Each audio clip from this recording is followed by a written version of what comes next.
We're on, man. We're live. How's it feel? Good.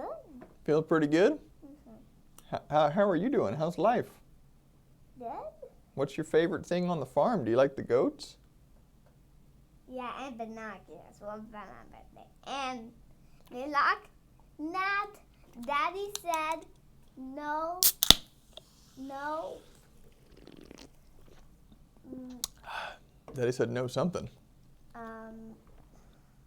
What did I say no to? No.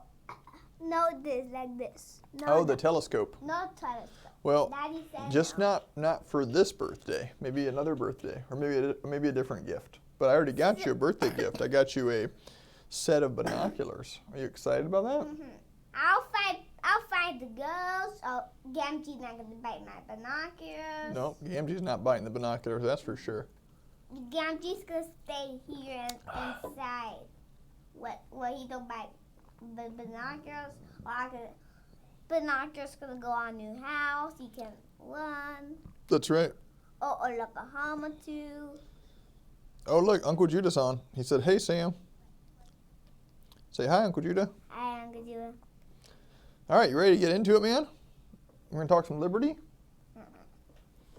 Welcome. Let's talk liberty. Hope you're doing well. Hope you're having an awesome day. I wanted to do a shorter program today. I'm here with my man, Sam, and we're going to have some fun, huh, Sam? We want to talk about, hold on, let me go back to my main content page here. We want to talk about the political problem. And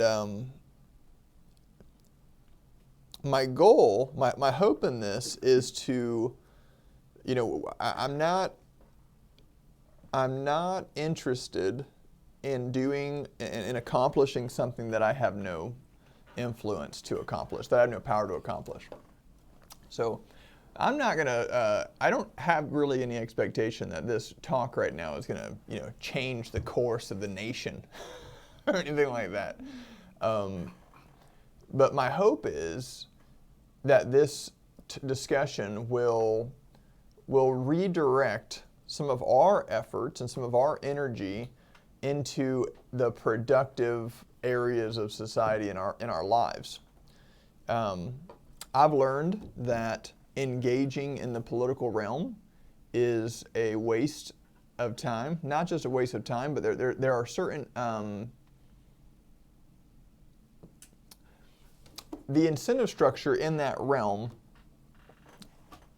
poses serious problems. And so we'll talk a little bit about it today, just to give you some understanding why it doesn't work. And I'd love to hear your thoughts as well. We're not, I'm not a doomsdayer in the sense of like the future stinks or anything like that. No, quite the opposite. The future is awesome. Jesus is returning for his church. It's going to be a glorious bride. I believe the solution to the problems that we face in this nation and in this world are found in the body of Christ, that the church of Jesus Christ is the solution. And so any moment that we're spending investing in something that's not that is sort of a wasted moment that it has a high opportunity cost.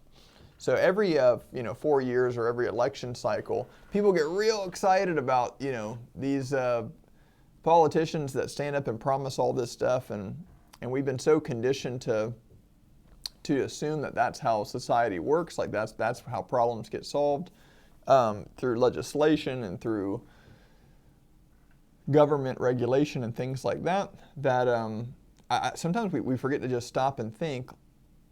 Is it true? Is it true that problems do get solved in that way? And is it the best way to go about solving problems? And so I want to look at just the political problem, but first we got some memes. So we pull back some memes here. Really? You want to get rid of the mask mandate? All right. What if we also repealed seatbelt laws, motorcycle helmet requirements, and get rid of speed limits too? Your terms are acceptable. A lot of people during this whole thing, they said, when we came out and said, well, this is why we don't wear a mask, because we just don't live in fear. And the Bible says that a cheerful heart is a good healing, and so we should be smiling at one another, laughing and rejoicing, enjoying life. That's actually the greatest way to bring God's kingdom, which brings life and health and strength. Some people would respond and say, "I bet, well, you don't wear seatbelts and stuff," and I don't know. I don't want to just say it because I don't want to get in too much trouble, but not really. Or I certainly wouldn't. I mean, or the reason we're wearing them is not really because for the reasons people think. I don't live my life in fear. That's just how we roll. And anyway, so I thought that meme was funny. Deaths per 100K. I want you to guess which country on that list didn't do lockdowns or mask mandates. I'll give you a hint. It's the bottom country. And then I want you to think about the country who had arguably the most strict response to the COVID fear campaign. I'll give you a hint. It's Peru, the top country. So, but again, follow the science, right? It's like this was never about science. It was never about data, which we saw that kind of coming into it. That it's not all that surprising, but it doesn't really matter how much data comes out. In fact, I saw this recently too. And it was my man John Stossel, which I love John Stossel. I'm not here to pick on you, John, but he was most conservative talking heads right now are just quick to throw their lot in with the vaccine. Shapiro did it the other day too, where he's like, "Look, I'm super pro-vaccine. I got it right away and all this stuff." And it's like, well, and again, I know that they're still kind of standing on the side of freedom in the sense of they don't want the mandates, which is great. Thank you for that. But to be super pro-vaccine, it's just a strange position to be, in my opinion. I mean, what they do is they look at a short-run graph, a very recent history graph, and they say, well, look, you inserted this treatment here, and then cases or deaths seem to go down. And of course, the graphs look all crazy. There's no real obvious moment of success or anything like that. But just for a second, I would like to just assume that they're right, that they've inserted this new treatment, and there seemed to be like an immediate impact, and maybe there's a drop of cases or a drop of deaths or whatever. Is that the whole story? When did people become such bad scientists? It's like it was like the mask mandate thing where they're like, well, we can prove that a piece of material blocks like a piece of bacteria from traveling from here to here, and therefore that the case is closed, man. We've done all the analysis we need, and this thing is good. It's like, is that the only thing you're measuring? Is that all that it means to look at this objectively, scientifically? Come on, what happened to unintended consequences? Think the curious task of economics is to demonstrate to men how little they know about what they imagine they can design, right? People get so puffed up and they get so focused on one narrow field of observation. They're like, well, look, I mean, it works. And it's like, yeah, but is there any other negative unintended consequences that you might not be even thinking about right now? It's just a strange. We live in a strange time where every scientific inquiry has been reduced to just this tiny field of focus. Like that's all that possibly could matter. Like in the mask mandate thing, what about the psychological effects? What about self-esteem impact? We predicted early on that this whole lockdown, mask mandate, closing the economy was going to lead to an increase in suicides and depression. And that was true, but it's not being talked about. It's not, apparently it doesn't matter. The only goal was to stop people from being harmed from this virus or whatever, and not all the other ways they can be harmed from the government reaction to the virus. Anyway, small rant, but it's like people become terrible scientists. His patience is wearing C. See, nobody cares.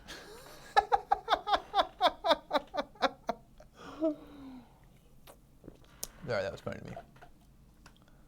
I think that's all the memes I have for today. So, didn't have a lot. So I want to talk about the political problem.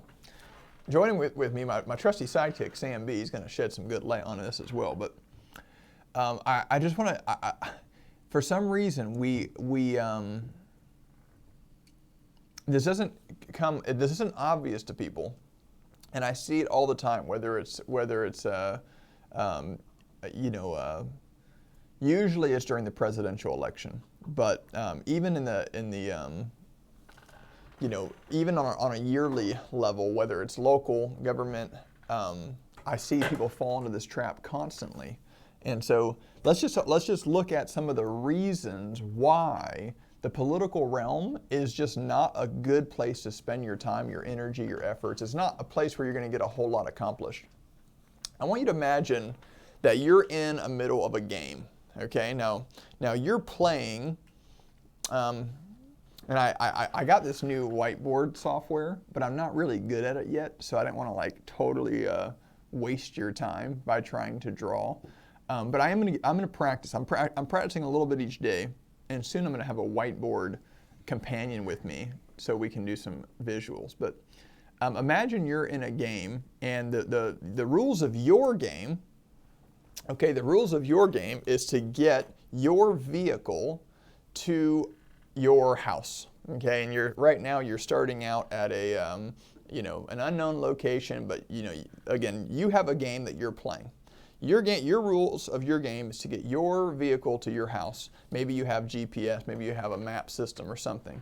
But you have to, you have some information that you have to focus on. You have some task that you are hyper-focused on, right? And for you, it literally means life or death, right? So it's like you just have to get your car to your house. Okay, now, this is a big picture of like life, right? So you're focused on your game. Your incentives in your life are built in such a way that it would be really unwise for you to stop focusing on your game. Your game is to get your car into your garage at your house, okay? And there's a lot of stuff that you have to deal with. There's frogs jumping around the road. There's other vehicle, other motorists. There's all this other stuff that you have to act. You're already dealing with all this other stuff. And for you to be a responsible, godly, good member of society, you need to get your car into your garage. Okay? Now, I want you to imagine that there are some people that are not playing their version of your game. In other words, they don't have a car that they need to get into their garage at home. No, they're actually just focused on messing with you. Now, you're not even aware that they're playing this game because you're so focused on your game. You have your mission ahead of you, and it's going to take all your energy. It's going to take all your time. If you really want to do your mission with all your heart and be successful in it, it's going to take all your bandwidth. You don't have extra bandwidth. Okay? Now, again, if you're a godly, good member of society. Now, if you're a busybody and you're lazy and you want to get into the affairs of other people, well, you kind of see where I'm going with this. But now there is a class of people that are not playing their own games, getting their own vehicles into their own garages in their own houses, but rather they've made it their business to mess with you and to design your road, to design your path home and all this stuff. And so one of the problems with one of the political problems is we think when we get information from the media, right, when we get information from the debate stage, when we're listening to our representatives talk or whatever, we think we're on the same page as them and that we have the ability and the bandwidth to receive information and then to internalize it and then to make meaningful decisions, vote on things and put in our 2 cents. But no, you got to understand that they're playing a different game completely. They're focused on different things completely. They're 95 steps ahead of you. They're giving you information that keeps you basically distracted and usually in social issues that aren't going to be resolved through political means. So then it feels like you're doing something. It feels like you're up to speed. You're right on the you're right on the cusp of the most recent, most important decision. It feels like you're right. You're being productive and you're engaged. But no, you're not really. That you're not even aware of the game that they're playing. You're not even aware of it because you're playing your game. You're trying to get your car into your house. You don't have the time and or bandwidth and or ability. You don't even have the access to even know the game that they're playing. So this is the political problem. Now it's in their best interest to make you feel like you're involved. You got to see that, right? So they have an incentive to make you feel like you're involved. So they give you choices. They give you things to fight about, to feel passionate about, to be on this side of or to be on this side of. But meanwhile, behind the scenes, the machine keeps growing. The printing press keeps printing. Their friends and their colleagues keep enriching themselves beyond greed into new places of power and absolute abuse. So we call this, there's different ways to talk about it. And again, if I had you got pictures there, huh? Who's that? Sammy. That's Sam right there. I like Sammy. Yeah, man, that's a good picture. There's different ways to talk about it, and maybe one day I'll try to draw that out because it would be helpful. But yeah, one way to talk about it is public choice economics. So public choice economics is the view that it's really not in your average Joe's self-interest. It's really not in the cards for us to learn everything we need to know to effectively engage in the political realm. It's just not. We're parents, we're teachers, we're whatever. We're trying to live our life, and again, in the analogy, we're trying to get that car parked into that garage, and that's a full-time job. There is no, there is no extra bandwidth for us to engage ourselves and to learn about all this other stuff. But you see, politicians, and the front politicians, the front runners, the people that end up being the face of the political apparatus, they have a different game as well. And it's not necessarily the one designing everything. No, usually the front politicians, the face of the movements, right? The people that you end up seeing, their game is to get reelected. So their game's a little different. Again, everybody is different. I don't want to just, it's not just a binary. There's layers here, but there's the constituents, the people. We're playing our game, which is trying to provide for our friends, family, community, trying to be a positive influence in the world. Then you have politicians who are trying to convince us, right? They're trying to get reelected. They're trying to build their career. And you got to realize this, right? So they're going to conform to whatever they think is going to help them build their career. That's why they flip-flop on issues over and over again. That's why you don't really get honest politicians. You don't get guys like Ron Paul that do very well in that arena because they're principled, right? A guy like Ron Paul, he just believes what he believes. And you could either like him or hate him. He doesn't care. He's not there trying to get your vote. Right? He's there trying to tell the truth. But guys like that don't do well at all. Of course, the media laughs him off stage. They give him no stage time. He has no corporate sponsors. He has no money behind him because that's not what he's doing, right? He's there just to tell the truth and say, this is a problem. We got to, fix this. This is how we ought to be living. And that's not really, that's not going to do very well in the political realm. So, you do get honest people pop up from time to time. They just don't do very well. And there's a reason for that. It's not just because people are dumb or anything like, no. We saw in this last election, and I'm surprised people are surprised by this at all, it's not who votes who counts, it's who counts the votes. You think you have a choice, you have an illusion of a choice. You were given a few options. You don't have a choice. Not really. Not really. There's a story.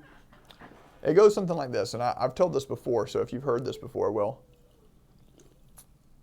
it just illustrates the point, the underlying point of people respond to incentives. In other words, what are the rules of the game? If you can figure out the rules of the game, then you can figure out how people are going to act within the game. Because people are incentive driven, and it's nothing. There's nothing wrong about that. There's nothing mean about that, or it's not inherently bad that actors are self-interested. I'll give you an example. I'm a Christian. Well, Jesus says if you want to save your life, you'll lose it. You see that? He just it's a paradox, but it's still self-interest.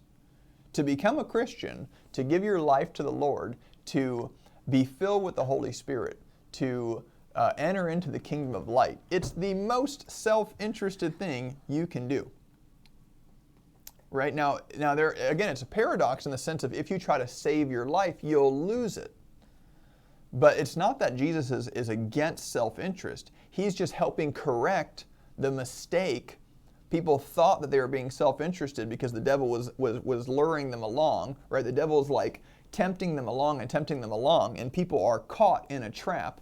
They don't realize it, but they're actually stuck. They're in a scheme of the devil. They're like a fish that has a bait, and they're like, oh, that looks good, that looks good, looks good. And Jesus is like, no, it doesn't look good. You're wrong. You're trying to be happy doing these things, and you're actually wrong about it. But you see, Jesus didn't come to say that self-interest was bad. He would just say, you're really bad at figuring out what will actually promote and preserve your life. So every worldview, there's not a worldview on earth that doesn't claim that self-interest is a good, ought sort of thing. Even in Buddhism and things where you're supposed to be getting rid of desires and focusing just on your needs and stuff, it's because it will lead to enlightenment, right? This is the claim. It will lead to this very self-interested outcome, this very beautiful outcome for you where you'll have peace on the inmost parts of your beings and all this stuff, okay? So self-interest is a good thing. It's a noble thing. The key is not to eliminate self-interest. And see, this is the political problem because people have created a system. There's one part of society where self-interest is clearly a bad thing, and that's in the realm of politics. And then people don't see the elephant in the room. The obvious solution is not to try to change people and make them not self-interested and then send them into this realm. No, that's ridiculous. That will never actually work. People are self-interested. They will always get into a game and then immediately begin to advance based on the rules of the game in that arena. That's how people operate. So why would you have this thing in society that we know self-interest leads to really bad outcomes when you have a state? Just historically, it is. We'll get into some actual examples of this. I don't want to just make claims. I think you'll see this. But in the state apparatus, in the political realm, self-interest leads to group detriment. The interest of the few, right? People focusing after their self-interest, not even calling them evil or bad, by the way. I'm not calling them that. I actually think that they're just reasonable. Don't hate the player, hate the game, right? I find it bizarre that anybody expects different results when you have such perverse incentives because of the rules of the game.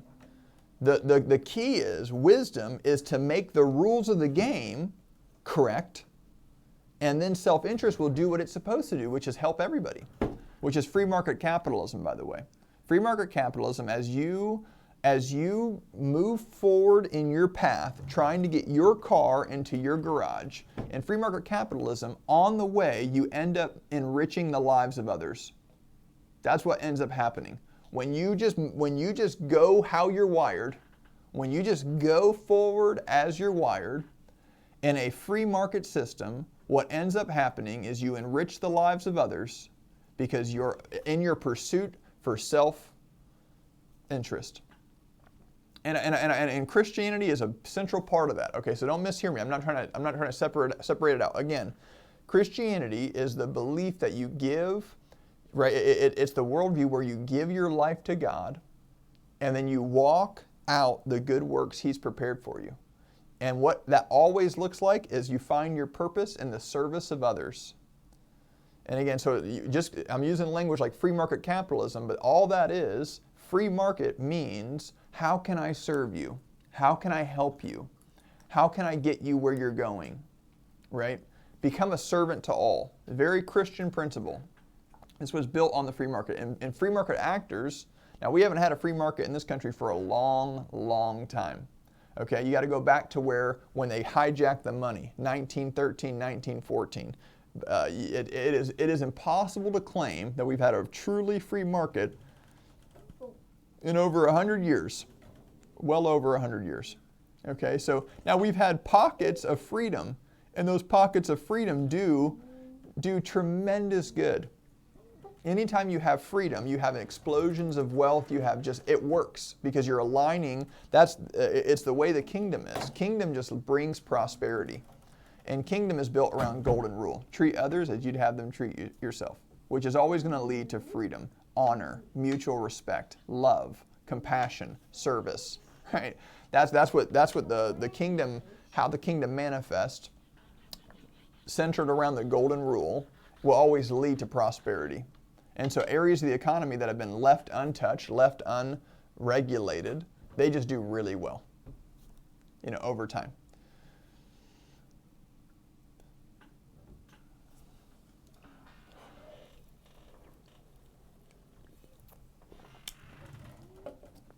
So when you have something like a state, let me tell you this story, and this is going to illustrate the rules of the game, and then we're going to apply this to the political problem.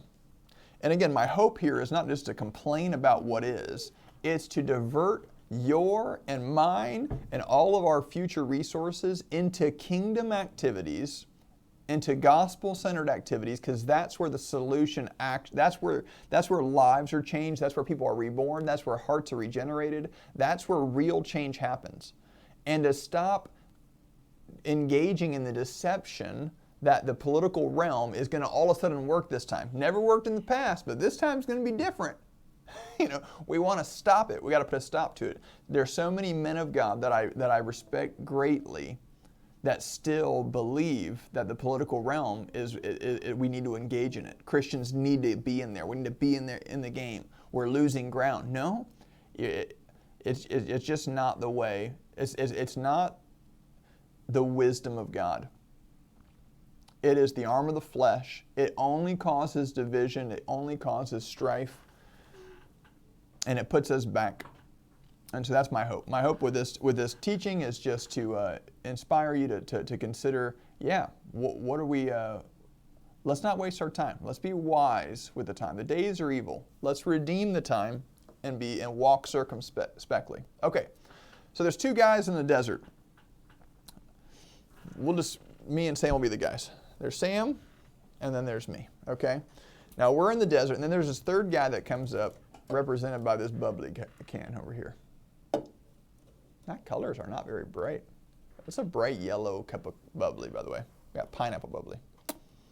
Okay. Now Sam is riding on his donkey, or camel rather. It's this blue chair. And I'm riding on my camel. Okay? It's this brown chair. And this guy comes up. He's like this wise sage. And he comes up and he says, "Hey, you guys got some fast-looking camels. I want to make a proposition." And he throws out a big bag of gold, and he says, "Whoever's camel's the fastest is going to win this bag of gold." And then we're like, well, that's a great, hey, let's do it, because I'm pretty sure my camel's going to smoke Sam's camel all day, every day, baby. Let's get this going. Let's get this camel race underway. What are the rules of the game? And this guy says, okay, well, the rules of the game are whoever's camel gets to that oasis out in front first wins the bag of gold. You ready to race? All right, let's do it, man. We're racing, man. I'm going fast. My camel is smoking Sam's camel, but all of a sudden, wait a minute, Sam's camel's starting to win. Oh my gosh, Sam, your camel's going fast, man. Better slow down. There's kids in this neighborhood.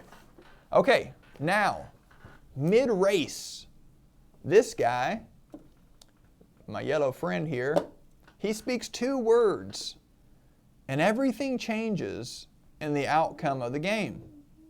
Takes a bizarre turn. Okay, he speaks 2 words. I want you to think about what two words could have done it. But what happens is the camels are going real fast, and all of a sudden the camels go slower and slower and slower and slower until they stop in the middle of the desert and they never make it to the oasis. What 2 words did this wise sage speak?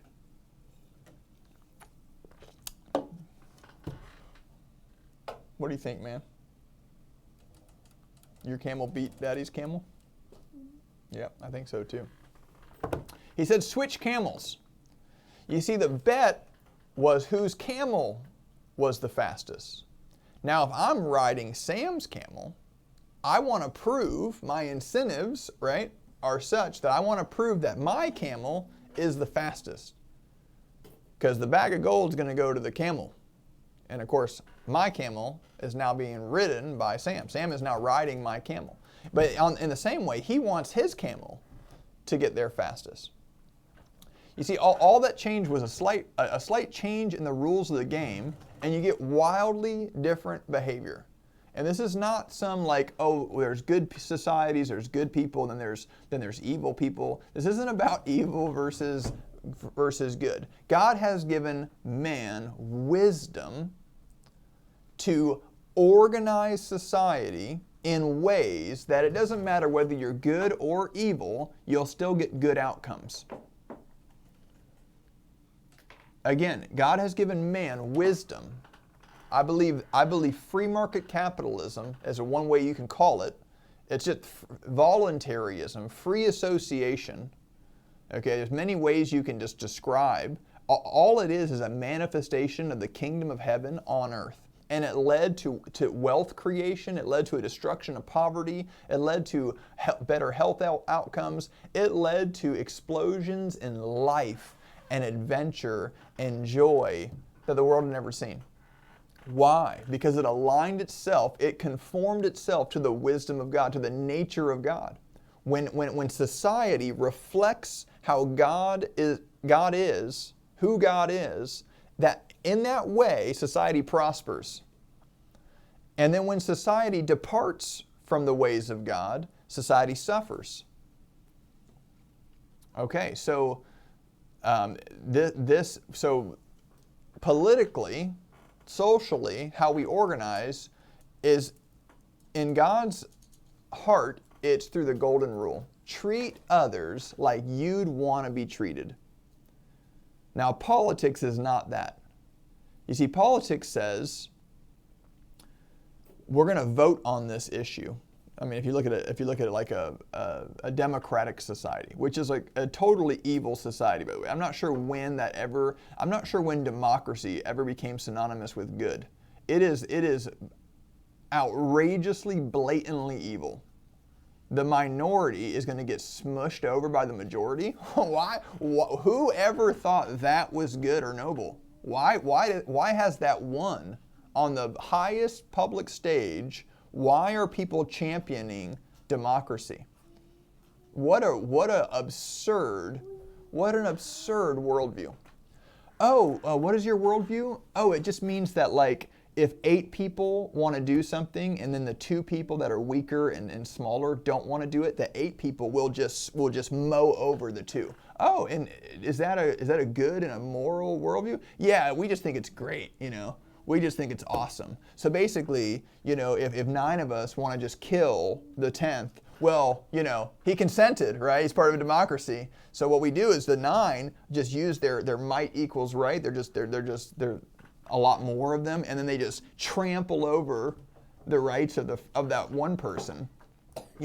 We claim in this economy or in this world right now that we live in to care about the minority, and then we champion democracy. What a contradiction! What a hilarious contradiction!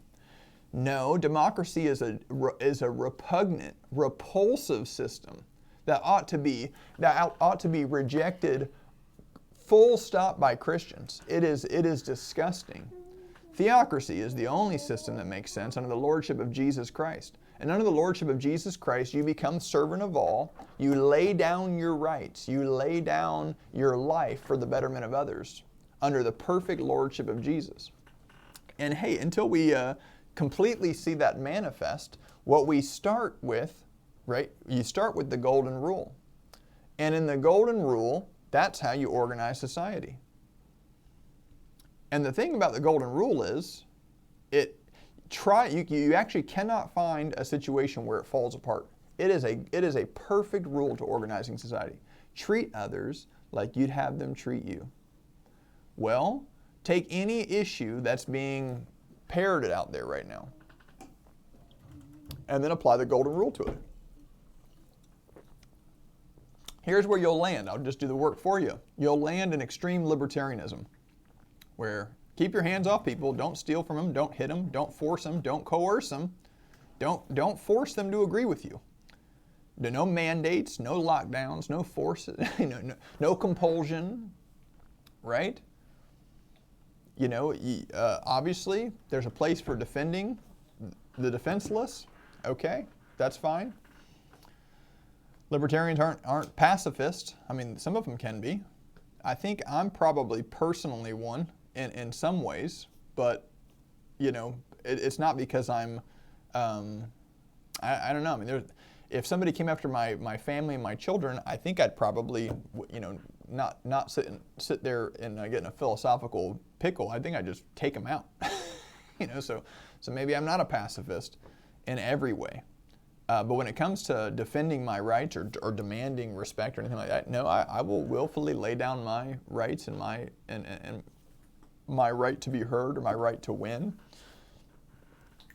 because Christ compels me to do that. The love of Christ compels me. But in terms of how society is organized, libertarianism is what you end up with when you embrace the golden rule. And libertarianism basically is the belief that people should be free to make the choices that they make, so long as their choice doesn't infringe upon someone else's freedom. Now, that so long as their choice doesn't infringe upon someone else's freedom, obviously there's a spectrum there. And you can go to, right now we're on one extreme end of that spectrum, right? You're not getting a vaccine infringes upon my right because you have introduced some amount of risk to me because you don't, whatever, right? So that's the reasoning that they're using right now to say that we have the right to force you. If you want to participate in society, if you want to be a part of this, then you have to get the jab or whatever. So it is still, they're trying to make a philosophical argument. But I would always err on the side of freedom, big time. Like we even, my friend and I were talking recently about, there are some hard cases for the libertarian. I'll give you an example. You're sitting in your yard, and the guy across the street is playing with nuclear fusion, and he means well. I mean, he's not like a mass murderer. He's not even, his intentions are good actually, but the threat that he poses to every living thing around his house it's such an enormous threat that there's probably a place for preemptive defensive action against a person like that. Now, again, if you can always go through these thought experiments, but if you're sitting on an island somewhere, and I always like the island economy, it's really helpful to think about. And you got 20 people, and after a plane crash, we all started to organize. Everybody's got their own thing going. A government, like a tax collector, never comes legitimately into that equation, right? 20 people, everybody's doing their own thing. Some people need more help than others. Some people are willing to help. Some people are not willing to help. Some people just want to do their own thing. They just want to go to their corner of the island, get some coconuts. They want to be isolationists. They don't even want to hear from anybody else. And I would say they probably have the right to do that. It's a sad existence, and we pray for them. We want to see them come into the community, but we're not going to force them. We're not going to force that person to come and play with us. and to share with us. No, that's not moral. It's not moral to force somebody out of their isolation. But we could persuade them. We can, try through love, right, and through salesmanship. Hey, come on, man, it's great over here. Come join the party, right? So, but at what time do you cross a line and say, no, I don't just want you to join our society or whatever. You have to. When does that become okay? Like never, right? So even if the person is to their own harm, and this is where again you have to have the heart of God, because where do we get this from? Where do libertarians land on this allegiance to people's free will? And again, I'm not saying that it's good for them. You can actually look at a situation where someone's free will is going to kill them. We do this all the time as ministers of the gospel of Jesus Christ. You look at somebody and you realize that their free will, their choices they're making is going to ruin their life. It's going to end their life. And you're still not at liberty to force them against their will into the church. Because God doesn't do that to us. He honors our free will. Even He has perfect knowledge to know that the choices that we're making are going to destroy our lives. Oftentimes when we're in sin and when, that way that seems right to a man and is destruction. But God has chosen to exercise self-control, even though you couldn't argue that someone has more love. God is love. He loves people more than they love themselves. And He still honors their free choice. And so in the same way that we do the same thing. We organize society around the nature of God. And God honors people's free choice. And so we ought to as well. But even in those hard cases, where that guy's playing with nuclear fusion, I still prefer risky, dangerous freedom over safe slavery. That's where I'm at on that equation. So I'd go hardcore extreme to the other end and be like, yep, I'd take defensive, if we needed to, I'd move away from that guy, I'd take defensive measures or whatever.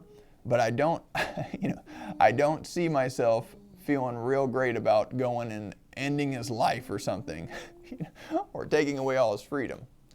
And again, there are some tough philosophical hypotheticals. But I'd still, because of the principle of freedom and the principle of faith as well. See, that's another thing. When the gospel gets a hold of you, so much of the political problem is driven because of fearful people. Fear gets a hold of the hearts of people, and then they can't help themselves. They just want to control other people. Because why? Because they're afraid to trust an unknown future to a known God. So fear gets in their heart, and they just want to control their life. Well, part of their life is their interactions with other people around them, and they just want to control other people. And that gives birth to politics. You can see it on that island. The 20 people on the island, eventually one person's like, hey, what's Jim doing over there? I'm nervous about Jim. Why, Karen? Why are you nervous about Jim? Why don't you do something with your life? Why don't you focus on what you're supposed to be doing? Why are you all of a sudden concerned about what Jim's doing? Well, when did that happen? And and that is the political spirit. Well, I think we should probably go check on him and make sure he's contributing, make sure he's doing the right thing. Why don't you stop? Why don't you get a life? So the gospel fixes even the political problem, because I don't think a spirit-filled Christian, I'm going to say something strong, but I'm going to say it. I don't think a spirit-filled Christian will find themselves comfortable in the political sphere. In the same way that I don't think a spirit-filled Christian is going to say, you know what? I see that the mafia is a really bad organization. It's built on bad principles. Like they literally they steal in order to exist. Like they don't create anything. They steal money from the productive working people around them. That's what they do. They're literally parasites. And they come in, they don't make anything. They just sit in a healthy place, a healthy body, and they engage in parasitical activities like taxation and threats of violence. Right? I'm describing the mafia, but it's the government as well. It's the same exact. There's nothing different philosophically about those two organizations. One of them we think is bad because they are called bad by the larger mafia. But it's the exact same thing principally. There's no difference in how they actually operate. The government wasn't voluntary, never was. Go look, if you want to just have some fun, look at the first 20 elections, how many people participated in the elections. We're talking a couple thousand people out of millions of people that lived here. Okay, it wasn't like everybody got together back in 1776 and was like, hey, let's start a country. All right. No, that's not how it happened. A very, very small group of people were making decisions for the masses. And the masses are spread out, by the way. Okay, sweetie. Oh, thank you. Okay, sit down. It's all dirty, man. Yeah, don't get me all dirty, man. The masses are all spread around just trying to live their life. They're trying to park their car in their garage. And they don't have time to rally up a local militia to fight the parasite from growing. They're just trying to get their car from where it's at to in the garage. And that's a full-time job. You look at 1776, you got farmers spread out all over this country. They're not all coming together like, let's talk about building a country. No, it's not happening. That's not how it happened. That is absurd. So there was never consent. There was never consent to start the United States federal government. That never happened. It's absolute deception to think there was. Sam, get out of there, man. I'm going to tickle punch you, man. Speaking of taxes. Oh. All right, we'll get going soon, Sam. I know what he's saying. He's like, all right, Dad, you're ranting about government stuff way too much. Almost done here. Okay.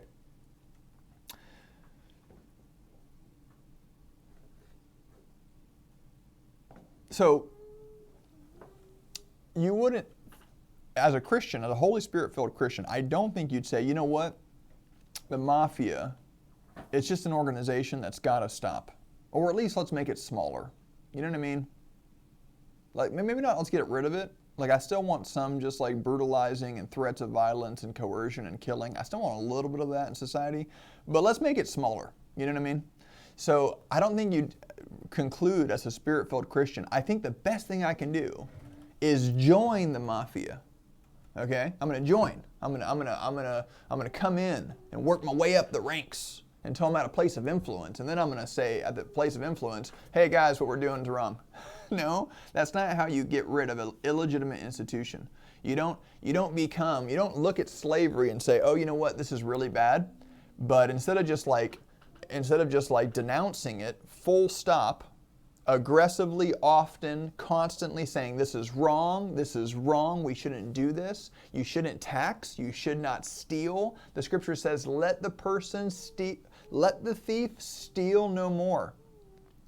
Matthew didn't get born again out of tax collecting and then go be a tax collector again. No, tax collecting is sin. Tax collectors and sinners, they're always said together. It's not like Jesus is confused.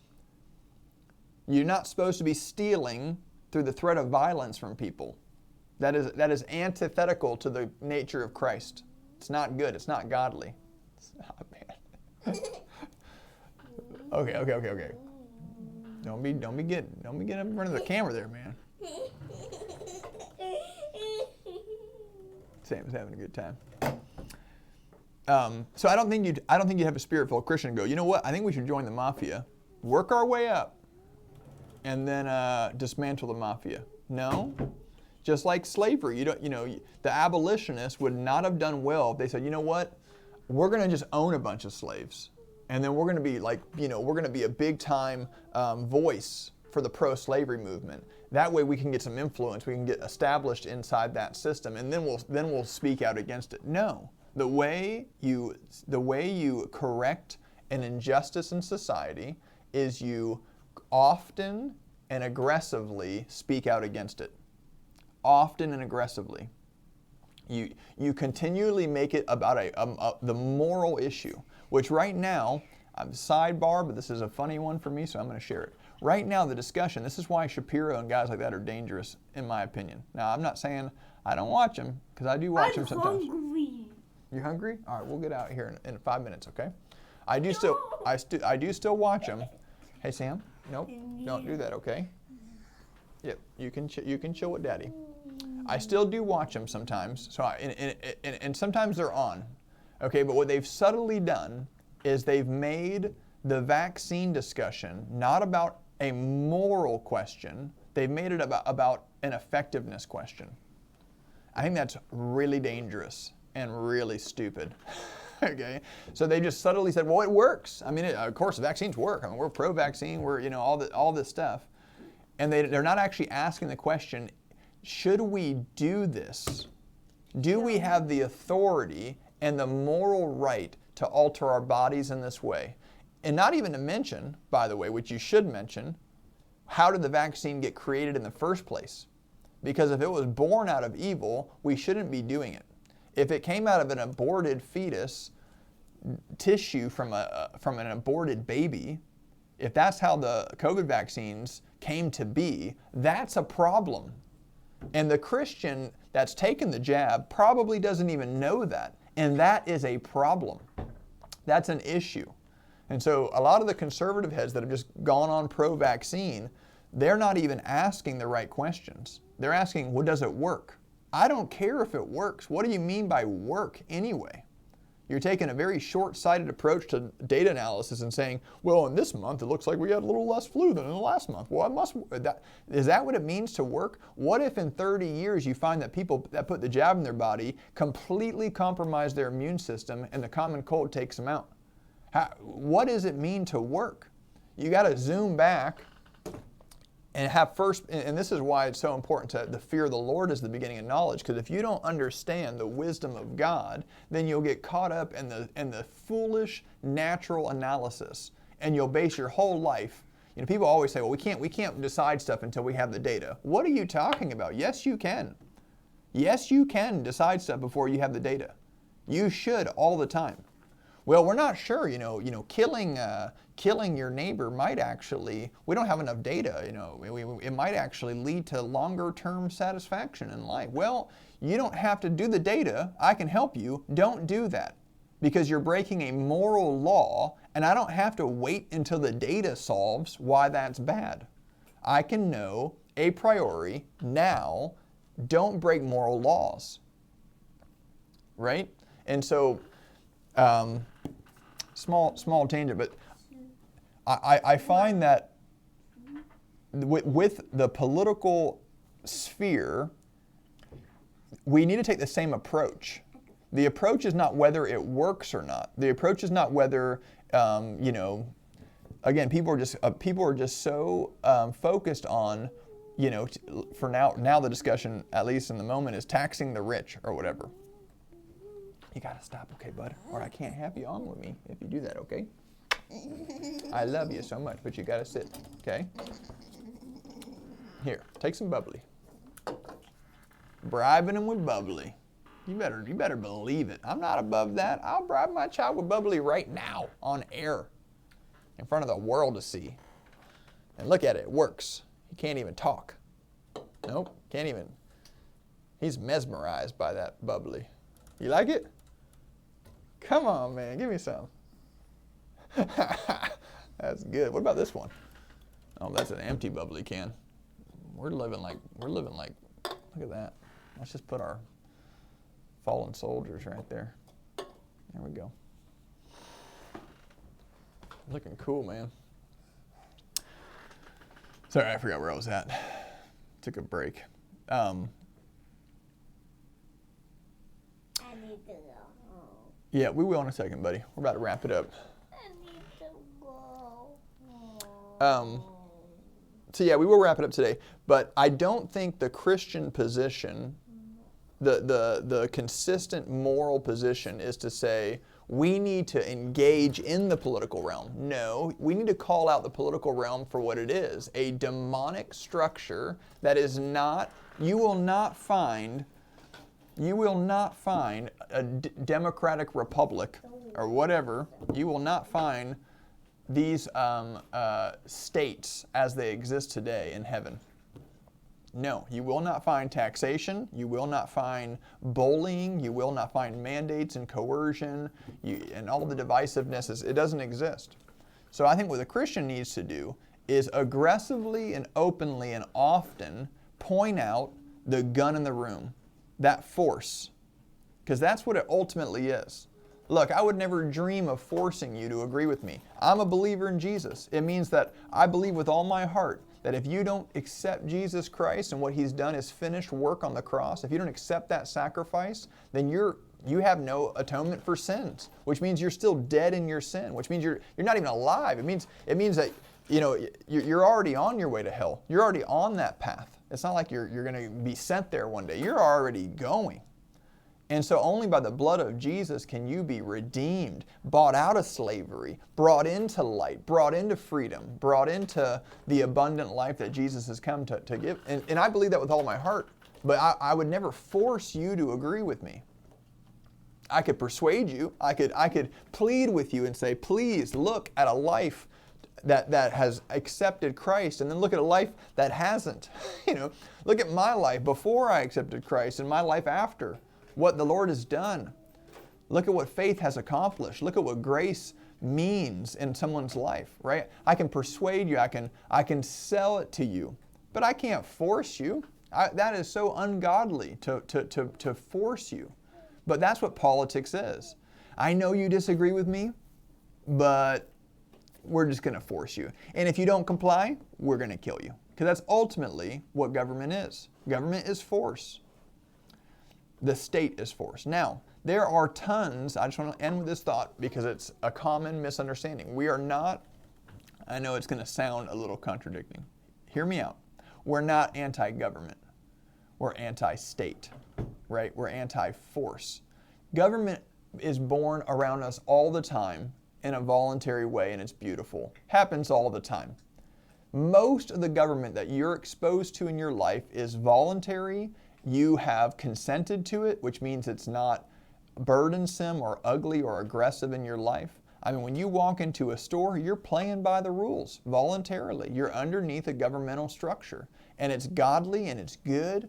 Again, it's born out of the character of God, and it works. You walk into a cruise ship, and there's pretty intense government, but it's all voluntary. It's all good. It's all beautiful. And you know what? If you don't like it, you don't have to participate. You don't have to participate. And that makes it such a beautiful relationship. When you have the freedom and the ability and the power to withdraw, then it keeps that other person that's providing the governmental services, it keeps them on their best behavior. Recently, we're trying to put electric on our property. We got a new house coming in. Well, it's a heavily regulated industry. What does it mean? There's only one electric company, and no one else is allowed to compete. Oh gosh, that's going to lead to great results. Let me tell you why. No, that's government. That's what it is. Government is force that stops people from entering industries. It protects monopoly. It creates monopoly by definition. And what happens is when you do that, now that electric company has no incentive to serve us. Zero incentive. What's my recourse? What do I do? If they say, oh, it's going to be 8 weeks, man, we got nothing for you. What do I do? What do I complain to? And what does it accomplish? You see, if there was 3 electric companies, and then one electric company said, it's going to be 8 weeks, bro. And I said, oh, okay, cool. See you later. And I can go to their competition and say, hey, what do you guys have available? And they said, oh, we can get you next week. Well, you see, now I had power to immediately withdraw my support from that company and go to a different company that I thought was going to honor me more. And what it did is I silently exercised power that led to better relationships all around. Because now if that person's operating in just grotesque sin and laziness, well, now they have an actual cost associated with their laziness. But when they're in bed with the government and it's the only option you have, there's no cost. They just do whatever they want because you got no choice.